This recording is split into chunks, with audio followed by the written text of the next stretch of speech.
Hoje nós vamos começar uma nova série. Vocês já ouviram no ano passado eu expor boa parte da carta de Paulo aos Colossenses, mas eu fiz ela em pedaços. Primeiro quase todo o capítulo 1, depois um outro pedacinho, capítulo 2, e nós fechamos no final do capítulo 2 e eu fiz uma pausa. E agora eu planejei já desde o ano passado fazer o resto da carta de Paulo aos Colossenses, capítulos 3 e 4, por isso que na capa da sua ordem de culto, na página inicial, está lá o título da série, A Nova Vida em Cristo. Nós vamos falar da parte em que Paulo vai aplicar muita coisa que ele explicou acerca de Jesus Cristo e da nossa situação nele, para aquilo que nós devemos ser, como nós devemos viver à luz daquilo que Cristo fez por nós. Então nós vamos, numa série de domingos, estudar a nova vida em Cristo. E eu vou começar então com o capítulo 3, versos 1 a 4.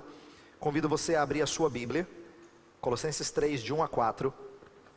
Hoje eu escolhi ler a versão Almeida atualizada, e eu vou explicar por quê. Tem algo interessante que eu vou comparar com a NVI para a gente aprender, mas quero ler aqui atualizada, capítulo 3, versos 1 a 4. Diz assim: Portanto, se fostes ressuscitados juntamente com Cristo, buscai as coisas lá do alto, onde Cristo vive, assentado à direita de Deus.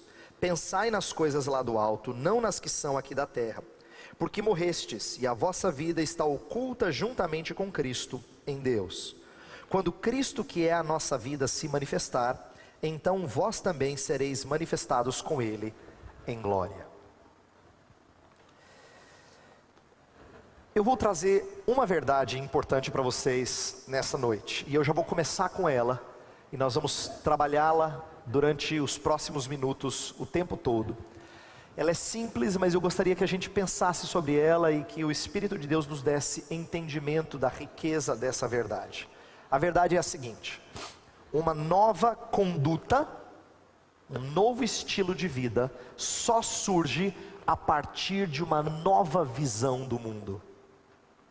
Eu vou repetir: uma nova conduta só surge a partir de uma nova visão do mundo. O que eu quero dizer é o seguinte: mudança de atitude na nossa vida só acontece quando a gente tem uma nova perspectiva das coisas. E deixa eu dar exemplos de pessoas, de personagens na Bíblia Sagrada que tiveram mudança de postura exatamente porque Deus lhes deu uma perspectiva divina da realidade. Eu vou dar exemplos que você se lembra, são conhecidos. Por exemplo, no Salmo 73, Asaf diz que ele invejava a prosperidade dos ímpios, até o dia em que ele entrou no templo e atinou, e ele percebeu qual seria o fim dos ímpios. Aí ele diz que mudou o coração dele. Aí aquilo que ele invejava, ele parou de invejar. Aí ele passou a perceber a bondade de Deus para com Israel. Outro exemplo bíblico é o de Jó. Jó é um personagem que a gente lembra muito bem, que sofreu muito, mas o que às vezes a gente não lembra bem é que no decorrer das suas conversas com seus amigos, ele às vezes ficava indignado com Deus. Ele falou: Senhor, eu quero defender a minha causa perante o Senhor. E aí quando Deus se mostra a ele, fala com ele no finalzinho do livro, ele falava assim: Senhor, eu te conhecia de ouvir falar, hoje os meus olhos te veem, por isso eu me arrependo no pó e na cinza. O que aconteceu com Jó? Depois que ele teve essa visão e ele percebeu quem era o Senhor, ele mudou a sua atitude em relação ao Senhor. Ele percebeu a sua tolice em relação ao que ele tinha dito. Outro exemplo, agora menos conhecido, é do povo judeu quando na época do rei Ezequias, Jerusalém foi cercada pelo exército assírio, o exército de Senaqueribe. E havia um exército tão poderoso que, em termos de batalha, dificilmente Judá sobreviveria. Mas o texto fala que Ezequias fez os preparativos da defensiva, para se proteger o máximo possível. Depois ele chamou o povo em praça pública e falou ao coração deles. E falou assim: com eles está a força do braço de carne, mas conosco está o Senhor Deus para guerrear as nossas guerras. E aí o texto fala assim, que o povo cobrou ânimo com as palavras do rei. O rei deu a eles uma perspectiva de quem estava do lado deles para lutar, e isso mudou a sua postura. Último exemplo, bem conhecido, Pedro. Lembra que ele negou a Jesus Cristo, achava que ele era forte, mas ele negou 3 vezes antes do galo cantar. E depois Jesus Cristo ressurge, morre, ressurge, fala com Pedro, e Pedro se torna tão ousado que da próxima vez que ele é identificado com Jesus Cristo, ele não tem vergonha de estar com Cristo na frente de autoridades que poderiam fazer com ele o que fizeram com Jesus. Pedro, diante do Sinédrio, fala assim, quando o Sinédrio fala para ele, não fale mais de Jesus, tá? Ele diz, como é que eu posso obedecer vocês? Importa antes obedecer a Deus do que aos homens. O que aconteceu com Pedro? O Pedro que há um tempo atrás tinha negado a Jesus Cristo no meio da conversa. Pedro viu a Cristo ressurreto. Isso lhe deu nova perspectiva das coisas. É por isso que o medroso de antes agora teve a coragem. O que eu estou tentando mostrar com esses exemplos todos? Que toda mudança de postura aconteceu depois que Deus deu a eles uma nova perspectiva. Asaf mudou de inveja para contentamento. Por quê? Por causa dessa nova visão. Jó mudou de autojustiça para humilhação. Por quê? Porque ele teve essa nova visão do Senhor Deus. O povo sob o rei Ezequias mudou de medo para fé, porque viram o Senhor lutando com eles. E Pedro mudou de covardia para ousadia pela mesma razão. Todos eles passaram a enxergar a vida, as situações ao seu redor, a partir do ponto de vista de Deus. E o que eu quero trabalhar com vocês nessa manhã, a partir dessa passagem de Colossenses 3, de 1 a 4, é exatamente isso. Por quê?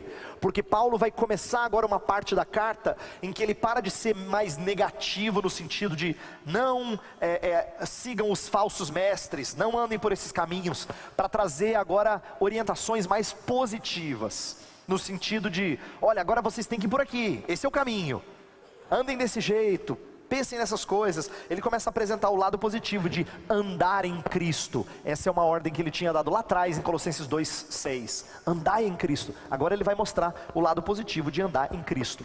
E olha só como é importante a passagem que a gente está estudando hoje. A passagem de hoje é Paulo tentando dar uma nova mentalidade, uma nova perspectiva, porque tudo que segue a epístola, depois do texto que a gente vai estudar nessa manhã, tudo depende dessa perspectiva. O resto é muito prático e a gente vai ver mensagens muito preciosas sobre diferentes áreas da nossa vida, como é que nós vivemos em Cristo, mas tudo está calcado, está fundamentado naquilo que nós somos em Cristo Jesus. Paulo vai explorar um elemento tanto temporal quanto espacial da nossa situação. É interessante, deixa eu explicar isso. Paulo vai dizer que tem um elemento temporal. Tem muita coisa que a gente já experimenta e outras que a gente ainda não experimenta. É interessante isso. Nós já somos nova criatura, porque quem está em Cristo é nova criatura, mas a gente ainda não vive na nova criação. Nós já temos vida eterna, mas a gente ainda não tem todos os efeitos da morte retirados de nós. Interessante isso, a gente já vive algumas realidades do porvir, mas outras ainda não. Então esse elemento temporal está na nossa passagem também. E tem um elemento espacial, que Paulo vai contrastar coisas do alto com coisas terrenas. Coisas do alto, coisas terrenas, como sendo um contraste interessante. Mas o nosso texto, e aqui vem uma lição preciosa, ele tem muita informação antes do que ordens. Ele tem mais indicativos do que imperativos. E por que é interessante a gente atentar para isso? Porque indicativos, como eu vou mostrar no decorrer da mensagem, eles são o combustível, a motivação, a coragem para você seguir os imperativos. Os imperativos às vezes são muito desafiadores. É muito difícil a gente fazer certas coisas para Cristo, especialmente em algumas situações adversas. Como é que a palavra nos dá ânimo? Ela fala dos indicativos, ela apresenta os indicativos.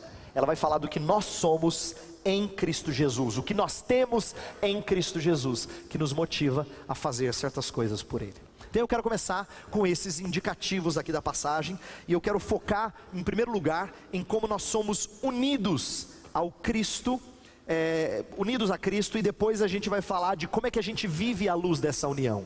tá? Primeiro vamos ver o que a gente é em Cristo Jesus, depois, à luz dessa união, como é que a gente vive. Então vamos começar com uma doutrina importante da nossa fé, chamada doutrina da união mística. O que é isso? A Bíblia, no Novo Testamento, explora a ideia de que o Espírito de Deus nos uniu a Jesus de tal forma que tudo aquilo que Cristo conquista passa a ser nosso também. A Bíblia fala que nós somos herdeiros em Cristo. A expressão em Cristo é usada várias vezes no Novo Testamento. Às vezes ela se refere ao fato de Jesus Cristo ter nos representado na história. Por exemplo, a Bíblia fala que nós estávamos em Cristo quando Ele morreu na cruz. Efésios 1:7 fala que em Cristo nós recebemos a redenção, porque Ele derramou o seu sangue. Efésios 1 também fala que Deus nos predestinou em Cristo, lá na eternidade Ele nos predestinou em Cristo. O que é isso? Quando está falando daquilo que aconteceu na eternidade, ou na história do Calvário, né, na ressurreição, está falando da união. A gente chama de união federal, é uma união representativa, Jesus agindo em nosso lugar. Só que o nosso texto vai tratar não é dessa união federal, é daquilo que acontece por causa dela. Deixa eu explicar. O Espírito de Deus nos une de uma maneira que eu não consigo explicar exatamente para vocês como é que é. Por isso que os teólogos chamam de união mística, porque ela é meio misteriosa mesmo. Em que eu estou tão ligado a Cristo espiritualmente, de um jeito meio inexplicável, que tudo dele eu recebo. É como se eu tivesse um cordão umbilical, e aí aquilo que ele se alimenta, os nutrientes vêm para mim. Espiritualmente seria mais ou menos isso. Nós estamos unidos a Cristo Jesus, de tal forma que tudo aquilo que é dele passa a ser nosso, as conquistas dele. Então essa ideia de união com Cristo, ela é muito importante na carta que Paulo escreveu para os Colossenses. Por exemplo, se você quiser olhar na sua Bíblia, eu vou citar alguns versos só para você perceber. O capítulo 1, versículo 14, fala: no qual nós temos a redenção, a remissão de pecados. No qual, veja, em Cristo. No capítulo 1, versículo 27, fala que Cristo em nós é a esperança da glória. Novamente, agora Cristo dentro de nós. No capítulo 1, verso 28, fala que nós somos apresentados perfeitos em Cristo. No capítulo 2, versículo 3, fala que em quem todos os tesouros da sabedoria e do conhecimento estão ocultos. Então o tempo todo é em Cristo. Depois no capítulo 2, verso 6, andai nele. No 7 fala nele radicados. E continua, eu não vou citar todos. O tempo todo está assim, em Cristo, nele, em Cristo, em quem. Por quê que Paulo usa essa linguagem o tempo todo? A gente não fala desse jeito normalmente. O que Paulo está tentando ensinar? É que você não é alguém colocado na trilha, presta atenção nisso, colocado numa trilha cristã, porque Deus agora dá os direcionamentos e você vai fazer do jeitinho de Deus e Deus vai abençoar você. Não é assim que funciona. É assim que a gente acha que é ser cristão, mas não é assim que é ser cristão. Ser cristão não é você ser colocado na trilha para você andar direitinho, é você ser colocado em Cristo porque Ele andou direitinho. E você está unido a Ele de tal forma que tudo que Ele conquistou passa a ser seu. Por isso que você tem que se apegar a Ele. E Paulo vai repetir várias vezes em Cristo, nele, em quem? Porque ele quer que você tenha a noção disso. Por exemplo, no capítulo 2 ele já falou, se morrestes com Cristo, está lá no capítulo 2, versículo 20. E agora no 3, verso 1, ele vai falar, se ressuscitastes com Cristo Jesus, se fostes ressuscitados juntamente com Cristo. Essa ideia de união à sua morte e ressurreição, ela é explorada no capítulo 2, no capítulo 3 também, porque Paulo quer mostrar que tudo aquilo que Cristo realizou passou a ser seu, porque você foi ligado misticamente a Jesus Cristo pelo Espírito de Deus. Agora eu quero destacar aqui um ponto importante dessa passagem que chamou a minha atenção quando eu estudava essa semana. Nós não somos só ligados a Cristo, tem um detalhezinho aqui que faz um diferencial. Paulo parece estar destacando na nossa passagem principalmente o fato de a gente ter sido ligado a Cristo exaltado. É o Cristo vitorioso que ele está dizendo aqui. Por quê? Porque ele começa com ressurreição, se fostes ressuscitados com Cristo, e deixa eu explicar essa passagem, não é que Paulo esteja duvidando de que nós fomos ressuscitados com Cristo. Eu li a atualizada porque ela traz um elemento importante aqui, ela coloca condicional, mas essa condicional não é dúvida, tanto é que a NVI traduz, já que fostes ressuscitados. Mas só que os melhores comentaristas que eu pude estudar, dizem que não é bom a gente traduzir já que, porque você perde a força retórica, porque existe um elemento retórico aqui, quando Paulo fala assim, ó, se você foi ressuscitado com Cristo, então olha o que você tem, ele não está duvidando, ele quer que você conclua, e você fala, é verdade, então se eu fui, então eu tenho que ter todas essas coisas. Ele está levando os crentes de Colossos, e eu e você, a pensarmos naquilo que a gente tem, já que nós fomos unidos ao Cristo exaltado. O versículo 1 fala que nós somos unidos à sua ressurreição. No final do versículo 1, fala que Cristo vive onde? O que diz no finalzinho do verso 1? Assentado à direita de Deus. Aqui não diz explicitamente, mas o texto que a gente leu na liturgia, está aqui impresso, Efésios 2,6, fala que Deus nos ressuscitou com Cristo e com Ele nos fez assentar em lugares celestiais. O que Efésios diz em complementação a Colossenses? Que nós fomos unidos a Cristo também quando Ele subiu aos céus, e quando Ele sentou à direita de Deus. Olha que negócio estranho, normalmente a gente não se vê assim, reinando, ninguém se vê no trono, durante a nossa vida, assim, reinando sobre um trono e controlando tudo. Mas a Bíblia diz que se Jesus Cristo foi elevado à posição de rei, você também já tem dessas bênçãos. É um negócio estranho para nós, porque nós normalmente não enxergamos isso. Está vendo como eu disse que Paulo quer dar uma perspectiva diferente para nós? A gente normalmente não enxerga assim. O que ele está dizendo é, você já tem vida, você já é um ressurreto.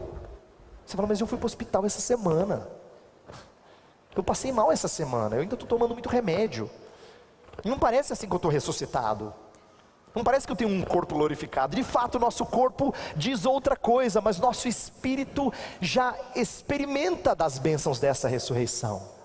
Você se sente derrotado essa semana, mas ele está dizendo assim, você já foi assentado à destra de Deus, juntamente com Cristo. E por último, no versículo 4, fala que quando Cristo se manifestar, nós seremos manifestados com Ele. Então significa, quando Cristo voltar, você está junto. Então você está com Cristo na sua ressurreição, na sua ascensão e sessão à destra do Pai, e na volta. São todos os estágios da exaltação, como a gente diz em teologia.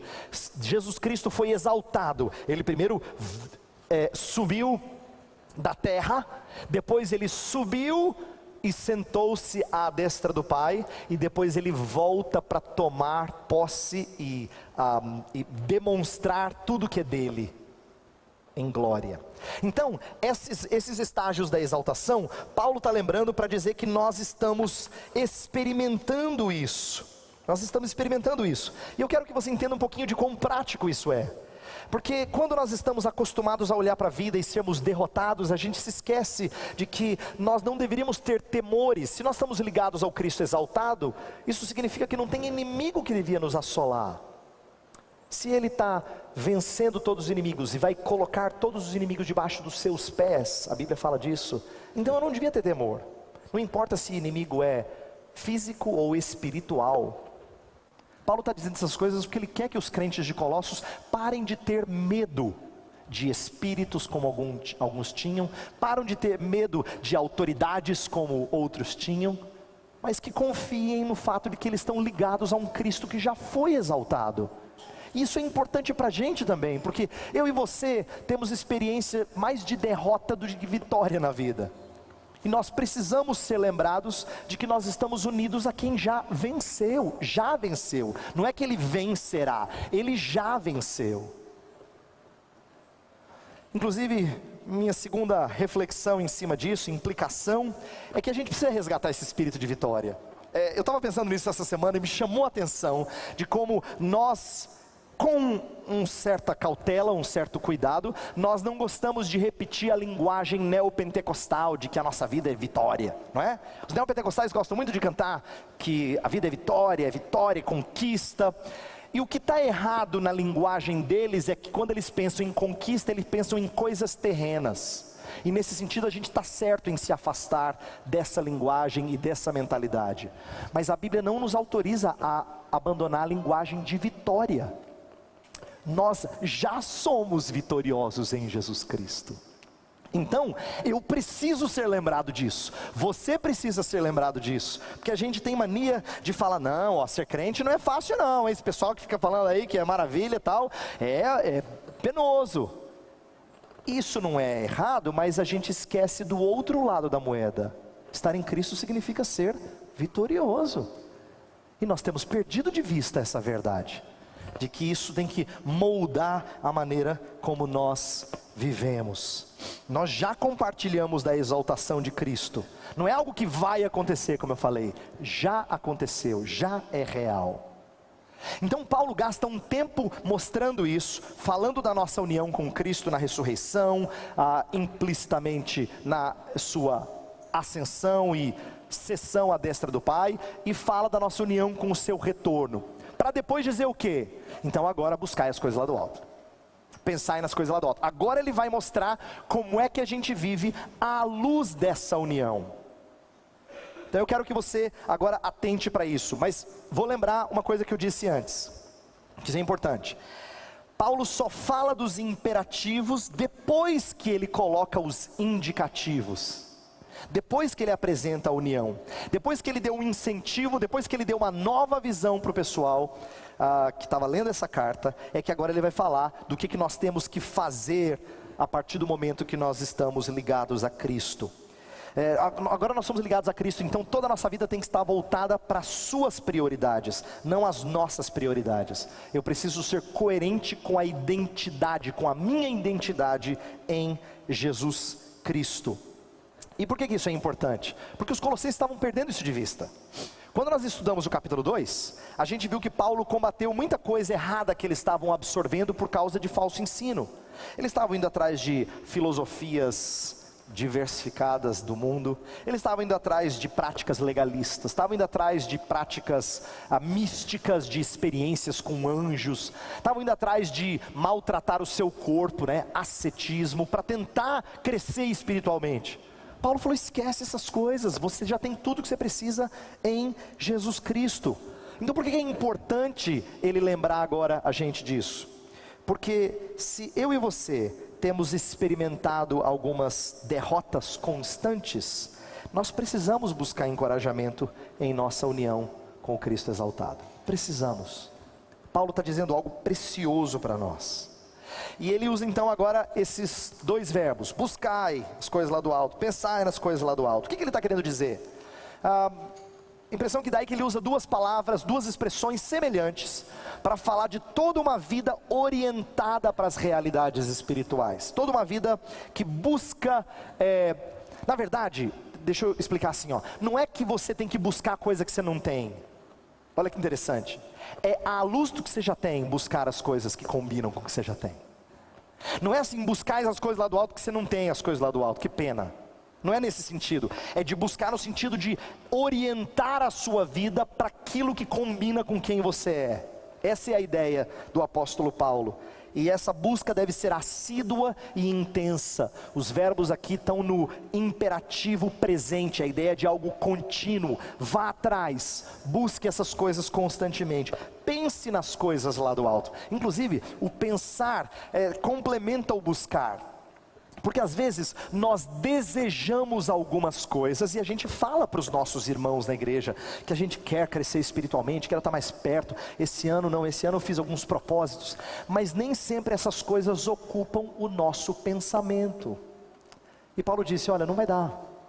Por quê? O seu pensamento reflete onde é que está o seu amor. Isso é muito revelador de quem a gente é. A gente pensa muito nas coisas que importam mais. Então quando ele fala pensar nas coisas lá do alto, é porque ele quer que você tire o foco das coisas passageiras, das coisas menos importantes. E a gente pensa tanto nelas, tanto. Nosso pensamento fica tão voltado para essas coisas, que revela onde é que está o nosso coração. Por isso que quando Paulo escreveu para os Filipenses, ele disse assim: finalmente, irmãos, tudo que é verdadeiro, tudo que é respeitável, tudo que é justo, tudo que é puro, tudo que é amável, tudo que é de boa fama, se alguma virtude há e se algum louvor existe, seja isso que ocupe o vosso pensamento. Isto é, preencha a sua mente, a sua vida com coisas que importam. Eu gostei, e aqui as crianças podem aprender com essa analogia. Eu gostei de lembrar que buscar as coisas do alto e pensar nas coisas do alto é igual uma bússola. As crianças sabem o que é uma bússola? Os maiores devem lembrar da bússola. Sabe o que é uma bússola? A bússola, ela não tem assim um ponteirozinho, e o ponteiro sempre aponta para que direção? Para o norte. A bússola tem assim, norte, sul, leste, oeste. Olha que interessante, é por isso que a gente fala de Deus nortear a nossa vida. Nunca tem sulear, né? Lestear, oestear, não tem. Não existe. É dar o norte, dar o rumo. Então, o que Paulo está dizendo é que as coisas do alto sejam o seu norte. Quando você estiver caminhando na vida, olha para a bússola. Essa é a ideia. Olhe para a bússola, e a bússola vai apontar para o norte, as coisas do alto. Então você vai para lá, essa é a direção. A bússola é uma boa ilustração daquilo que Paulo está dizendo aqui. Busque as coisas de acordo com o ponteiro que vai para o alto, que vai para o norte. E Paulo termina o nosso texto falando daquilo que, de mais um motivo para a gente ficar confiante de que isso é possível. Ele termina falando da vida que nós temos em Jesus Cristo, que está segura em Jesus. Fala de uma vida assegurada. No verso 3, olha o que ele diz. Capítulo 3, verso 3. Porque morrestes e a vossa vida está oculta juntamente com Cristo em Deus. Essa palavra oculta, ela tem duas verdades importantes aqui que são encorajadoras. A primeira é a ideia de que ela está guardada.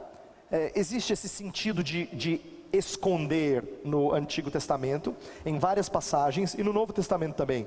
De ocultar seria armazenar, depositar. Por exemplo, na própria carta de Paulo aos Colossenses, no capítulo 2, verso 3, fala: em quem os tesouros da sabedoria e do conhecimento estão ocultos. Não é assim, ocultos que ninguém acha, mas eles estão guardados, essa é a ideia, tá?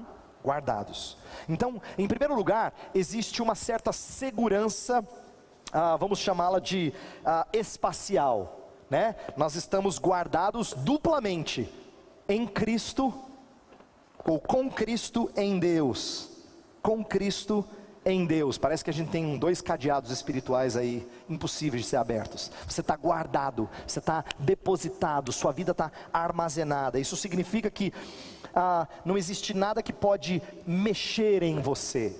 Mas tem um segundo sentido de oculta que é mais temporal, que é o seguinte: no verso 3 Paulo fala de oculto, no quarto ele fala: quando porém ele se manifestar, e manifestar faz um paralelo com oculto. O que estava oculto vai se manifestar. Por quê? Porque a ideia é que Jesus Cristo vai tornar as coisas guardadas, mas não vistas por homens, agora visíveis. E ele vai fazer isso no seu retorno. Do que Paulo então está tratando? Ele fala: quando Jesus se manifestar, então vocês também serão manifestos com ele em glória. Paulo está dizendo que, assim como a sua vinda é certa, a sua completa santificação é certa. Você vai ser terminado e vai ser mostrado para Deus e para o resto dos homens quão glorioso você é. Sabe por que isso é importante para mim? Porque a minha experiência e a sua experiência nem sempre são de vitória. Pelo contrário, a gente tem mais impressão de que a gente dá passos para trás. Essa é a sensação que a gente tem. Mas Paulo está dizendo: não, vocês estão ocultos em Cristo. Quando ele se manifestar, vocês serão manifestos em glória. Ele está dando certeza para a gente de que assim como Cristo vai se manifestar, nós seremos manifestos gloriosamente. 1 João 3,2 fala que nós ainda não o vemos como ele é, mas nós seremos semelhantes a ele. Nós o veremos e seremos semelhantes a ele. E Paulo usa, inclusive, no versículo 4, uma expressão preciosa. Ele fala, quando Cristo que é a nossa vida. Essa frase resume tudo. Já pensou se as pessoas perguntassem para você e falassem assim, fala um pouquinho da sua vida. E você citasse Colossenses 3,4, Cristo é a minha vida. Paulo falou assim, quando ele disse, para mim, o viver é Cristo. Isso falou aos Filipenses, em Gálatas ele disse, já não sou eu quem vive, mas Cristo vive em mim. O que Paulo está dizendo? Não é só que ele é um cara muito crente, às vezes a gente acha que é assim, não é isso que ele está dizendo primordialmente. É verdade que ele vive em Cristo, mas ele está dizendo que Cristo é tão dele, que tudo que é de Cristo é dele. Ele está falando mais do que Jesus Cristo fez por ele, do que o que ele faz por Jesus. Por que é importante isso? E agora eu quero caminhar para a conclusão. Eu quero que você entenda que de agora em diante vai ter muita coisa ligada ao que você faz em resposta a Jesus. Por exemplo, do capítulo 3, versos 5 ao 11, que a gente vai estudar em próximos domingos, fala que se você está em Cristo, então você perde gosto pelo pecado. É uma coisa que vai acontecer na sua vida, você vai perder gosto pelo pecado, se você tem ciência do que você é em Jesus Cristo. Segunda coisa, a partir do versículo 12 até o versículo 17, fala que você ganha gosto pelas virtudes de Cristo. Se em relação ao pecado você se despoja, você se despe, você arranca isso de você, em relação às virtudes de Cristo, você se reveste delas. A ideia é de que você agora pega gosto por outro guarda-roupa, por outra forma de se apresentar.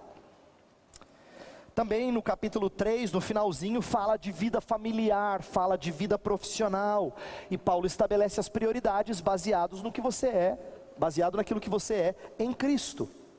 E no capítulo 4 ele vai entrar em algumas disciplinas espirituais, oração, uso da nossa conversa, da nossa boca, da nossa língua, e tudo isso baseado no que nós somos em Cristo. Agora olha que interessante, essa aqui é uma verdade que eu tenho aprendido que é preciosa. Tem muita gente que fala assim, que se preocupa com um crente que fica pensando no porvir, no novo céu, na nova terra, ou que ir para o céu, coisa do tipo, porque parece que tira os olhos dele das coisas deste mundo, dessa vida. Olha que interessante, Paulo não pensa assim. Porque depois que ele falar que a gente tem que buscar as coisas do alto e pensar nas coisas do alto, o que ele vai dizer? Ele vai falar de luta contra o pecado aqui. Ele vai falar de mostrar as virtudes de Cristo aqui. Ele vai falar de como é que você cuida da sua esposa, do seu marido aqui. Como é que você trata os seus filhos e filhos tratam os seus pais aqui. Como é que você gasta tempo em oração e conversa com pessoas de maneira santa aqui. Tudo baseado no pensar no alto. Olha que interessante. Pensar no alto, buscar as coisas do alto, não tira os seus olhos dessa vida. Pelo contrário, dá a melhor perspectiva dessa vida. Então não é verdade que a gente, quando pensa as coisas do alto e busca as coisas do alto, a gente anda nas nuvens, como o pessoal fala. Pelo contrário, crente assim é que é muito pé no chão. Ele é muito pé no chão. Ele não perde a perspectiva lá, mas ele é engajado nas coisas daqui, só que com a perspectiva correta.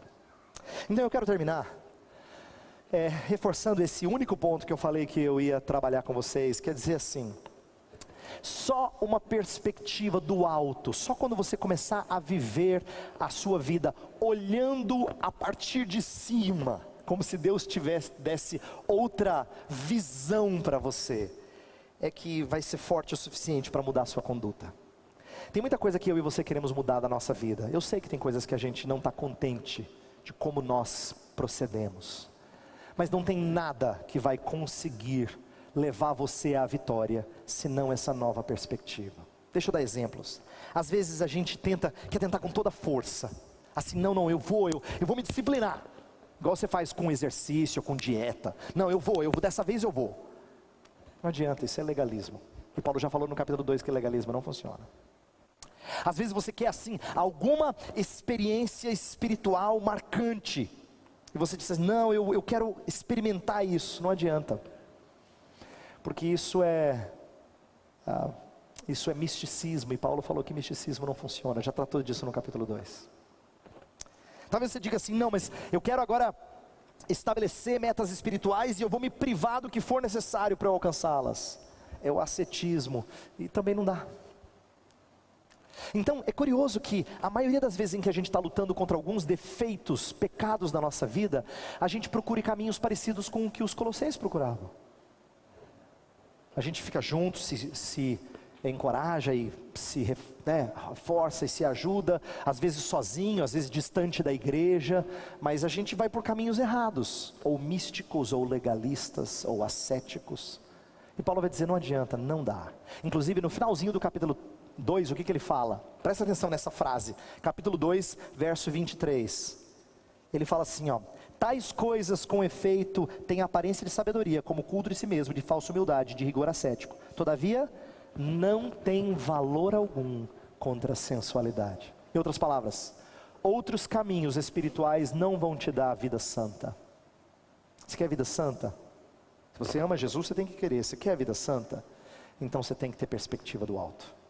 Eu tenho que ter perspectiva vinda de Deus. Então eu termino dizendo o seguinte, olha que interessante.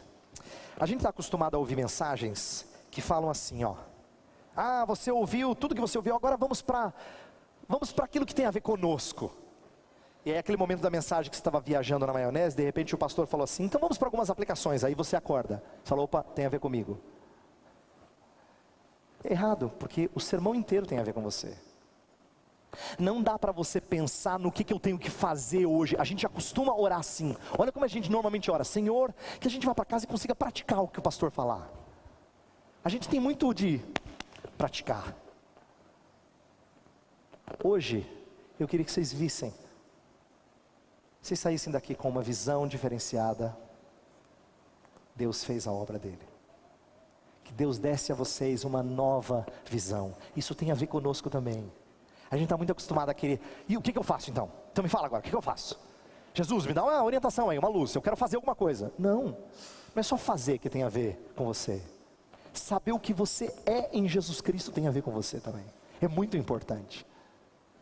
São essas conversas com Deus, em que Deus fala para nós o que nós somos e o que nós temos em Jesus, que nos dão ânimo para continuar, nos dão força para continuar.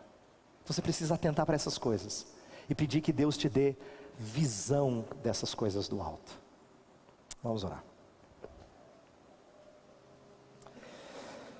Senhor Deus, nós ouvimos na Tua palavra que nós somos unidos a Cristo na Sua ressurreição, ascensão, o Seu assentar à destra do Pai e também no Seu retorno glorioso. Toda a Sua vitória é nossa vitória. Pai, mas essas coisas parecem tão distantes da nossa vida, da nossa perspectiva meio derrotista. Nós precisamos do Teu Espírito mudar nossa ótica. Nós precisamos sair daqui com novos óculos, Senhor. Nova visão. Senhor, ajude os meus irmãos e irmãs, para que procurem uma vida agradável a Ti, baseados naquilo que eles já têm em Cristo Jesus. Ó Pai, dá-nos essa perspectiva do alto, pois nós sabemos pela Tua palavra que só ela é forte o suficiente para fazer-nos abandonar pecados, assumir novas posturas que honrem o Teu nome. Nós oramos em nome de Jesus. Amém.